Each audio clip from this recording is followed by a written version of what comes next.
Hi, welcome to the Gamesplainer. I'm Jeff the Gamesplainer and today I'm gamesplaining Ex Libris. So I have set this game up as a 2-player game.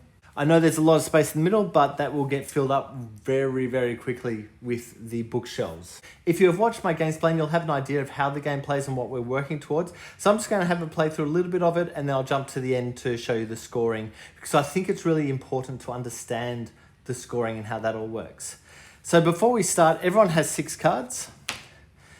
These cards should be face down. I'm going to flip them face up just so we can see and keep track of it. But normally in a game, you would keep them face down so no one else knows what you're working towards. So this guy really wants to get as many of the corrupted books as he can. And this guy's really trying to get as many monster books as he can. Other things to bear in mind is both players are trying to get as many of these green books as they can. And they're trying to get as few of the reference books, the blue ones. This is the first player marker, so green will be my first player. The cards that are out, this allows you to gain cards for the number of assistants you've placed out. So placing it first up isn't probably the best strategy because you'll only get 1 card from it. But there's a balance on when to take that spot, because whoever takes, or whenever it's taken, it's not available anymore because there is only 1 spot available there. This area allows you to trade one of the cards from your hand for one of the cards from these 3, and you can shelve that straight away if you wish. So let's have a look. This guy is the first player, and these are the cards he has. So I like the fact there's so much green going on there. He's really trying to get this and this one onto his shelf.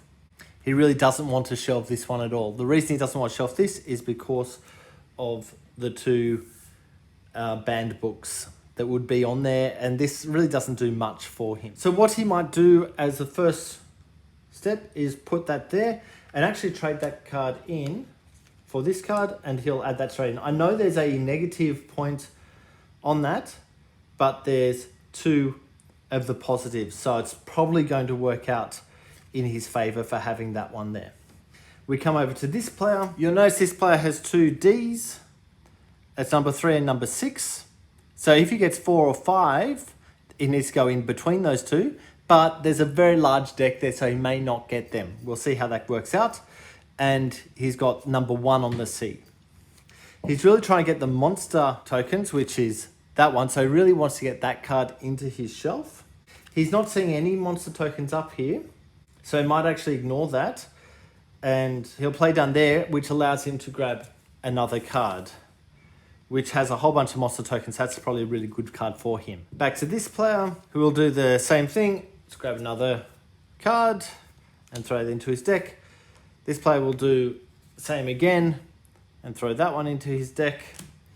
This player is going to go there, which allows him to get 1, 2, 3 cards into his deck. And it's really a matter of getting as many cards in early game so that you've got something to work with in the later game. So these 3 cards aren't necessarily going to be helpful to him, as he's really looking for cards that have the monster or the green, but in the same breath, he kind of needs to have these other symbols. So he really wants to get rid of that one, but there's no really to throw that at the moment. So he'll just keep that off to the side for the second.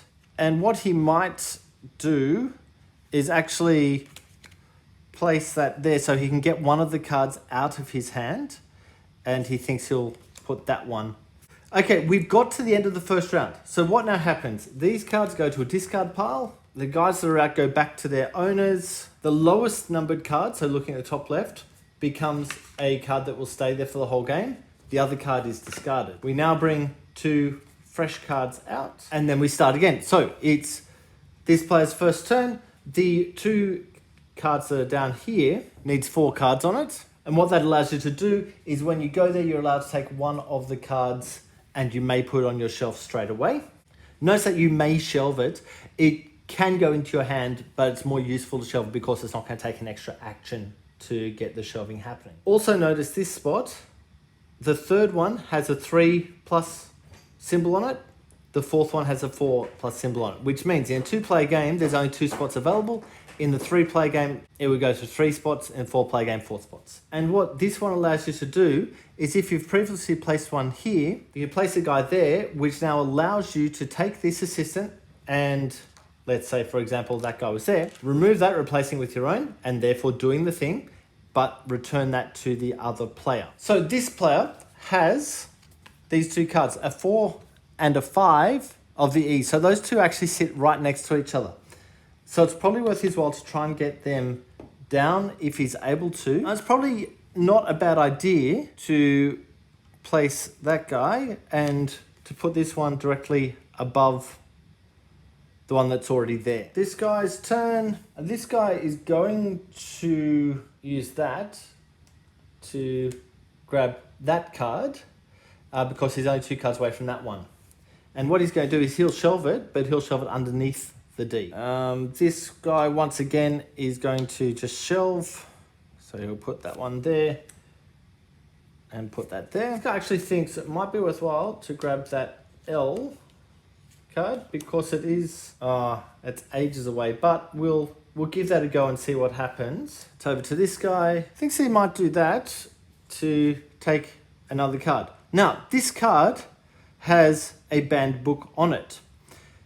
His special skill allows him to reveal another card and decide which of the 2 cards he wishes to keep. So he might actually hang on to that one and discard the one with the banned book on it. This player thinks he'll take the Diviner's Hut, which allows him to get 3 more cards because he now has 3 guys out and they come into his hand. It's worthwhile keeping your hand in alphabetical order, so it's just easy to see what to play when.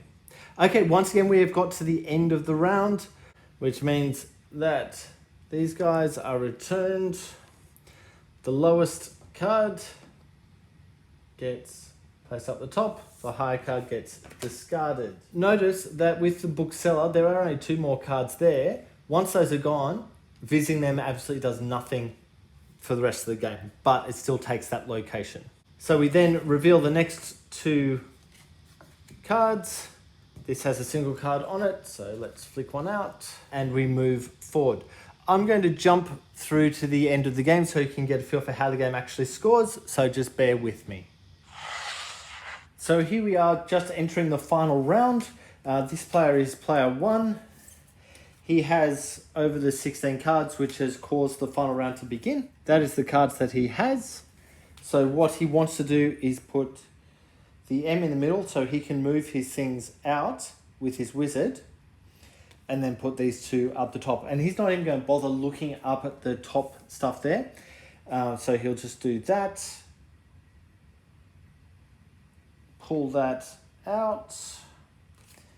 Put that card in and go to the other player. The other player has a whole bunch of cards that aren't necessarily helpful at this point in time. So what he's trying to do is just fill up his spaces so he can get points for the rectangles. So he wants to fill these 2 spots and these 2 spots, if at all possible. So realistically, he's looking to get these 4 into his setup. He's not able to get anything in here because he's only left himself a couple of cards, which isn't real helpful. So he's going to be locked in with that as his rectangle. So what he might do is this one, which allows him to reveal 3 cards, and that basically gives the opportunity for this player to actually take those 3. So I'll do that first. He would love to take that one, but it's not going to fit in. But what he'll do, he'll just take it and put it on the side there, and that'll get flipped over. So he's done that, which now gives him 6 cards, so 2 cards for each one that he put out. And what he's really looking for is one of the ones that fits into here,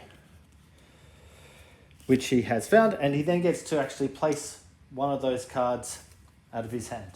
Back over to this player, we will place that, and he will just go for one there. Back to this player, who will just place that there.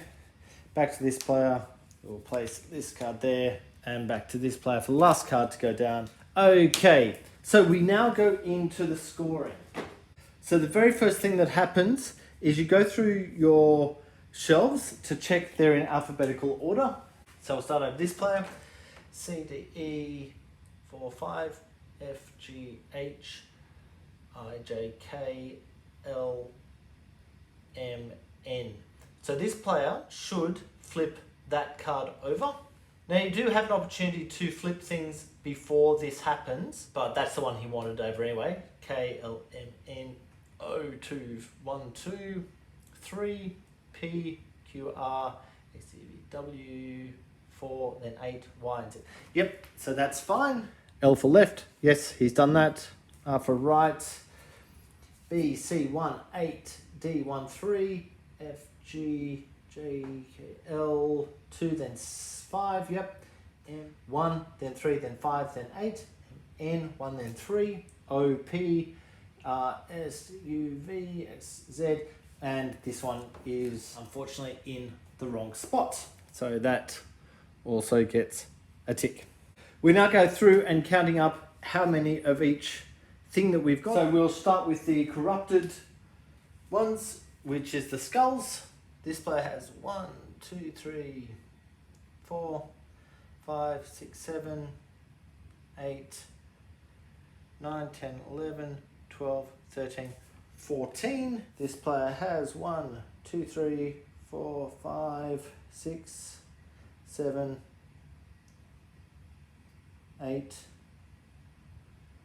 9. Then we go to the green ones, the fiction.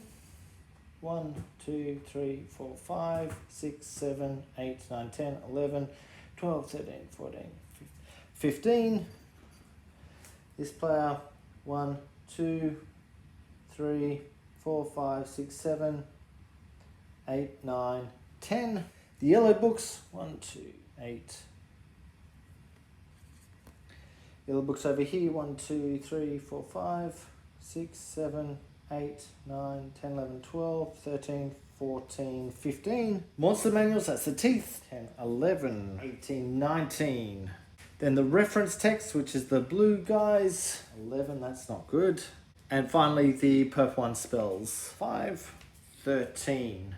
We then put a circle around that type, which is just here. And we put a jagged circle around that type. We can now go into actual points on the bottom now that we've got the numbers. Stability is looking for the largest rectangle that has stable bottom. So this one has 1, 2, 3, 4, 5 by 3, so it's 15 points.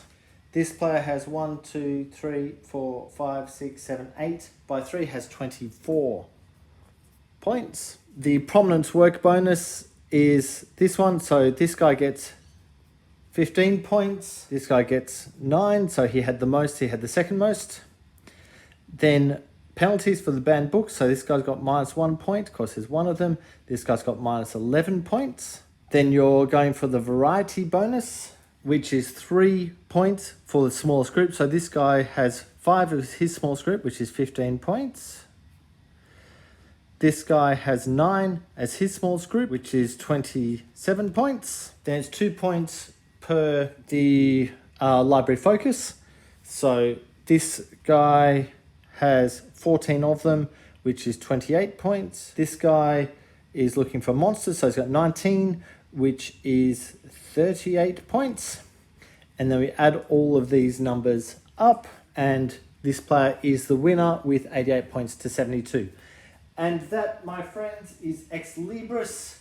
I hope that helps you understand the game and get it to the table. If you have any comments or suggestions, please write them below.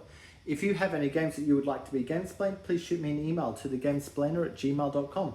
Follow me on Instagram and Twitter @thegamesplainer to keep up to date with the games I'm playing. Subscribe to my videos to keep up to date with the games that I'm gamesplaining. And until next time, enjoy gaming.